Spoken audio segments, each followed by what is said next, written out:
Madam ఒకసారి parliament ఎన్నికల్లో మీరు కాంగ్రెస్ కు సెక్యులరిజం పార్టీ మనది.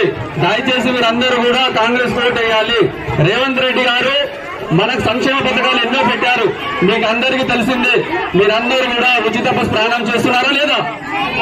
చేస్తున్నారా లేదా? ఉచిత బస్ ప్రయాణం చేస్తున్నట్టు చేతులు లేకుండా సరే మనకి 500 గ్యాస్ సిలిండర్ వస్తుందా లేదా? ఇప్పుడు వస్తుందా లేదా?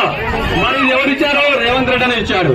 మళ్ళీ ఇంకోటి మీకు 200 యూనిట్లు మీకు కాల్చుకుంటే మీకు ఉచిత కరెంట్ ఫ్రీ ఉంది. రేవంత్ రెడ్డి అని ఇస్తున్నా లేదా మీకు అందరికీ కూడా? మరి అందుకే కాంగ్రెస్ ప్రభుత్వం అంటే మరమ తిప్పని ప్రభుత్వం. రేవంత్ అన్న అంటే గట్టి నాయకుడు, దమ్మున్న నాయకుడు. మనమందరం కూడా ఇదివరకు కూడా కాంగ్రెస్ లో గట్టిగా బలం లేకుండే, ఇప్పుడు రవణ వచ్చిండు, మీకు అండగా ఉన్నాడు. రవణ ఉన్నాడు కాబట్టి మీరు భయపడాల్సిన అవసరం లేదు.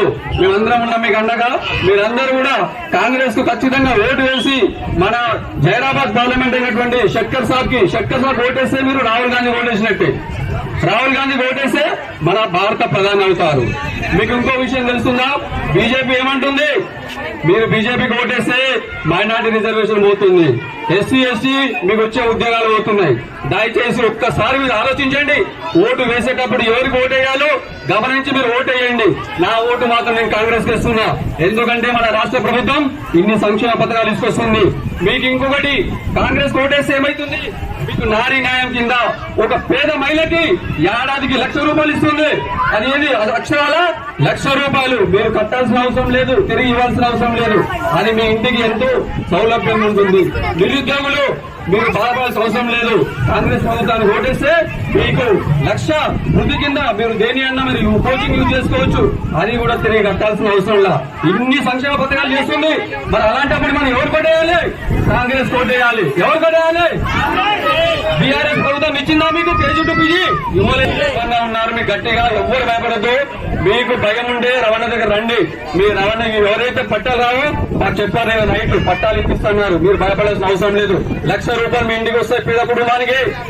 మళ్ళీ నిరుద్యోగులకు 1,00,000 రూపాయలు వస్తాయి. ఇవన్నీ జాగ్రత్తగా ఆలోచించి మీరు ఒక్కసారి కాంగ్రెస్ ఓటేయండి.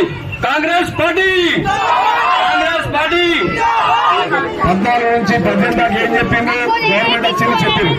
18 పుల్వామా యుద్ధం చేసి దాన్ని గెలుచుకున్నాం. ఇప్పుడు ఏం లేదు కాబట్టి ఇప్పుడు నేను రామ మందిరం కట్టినాము.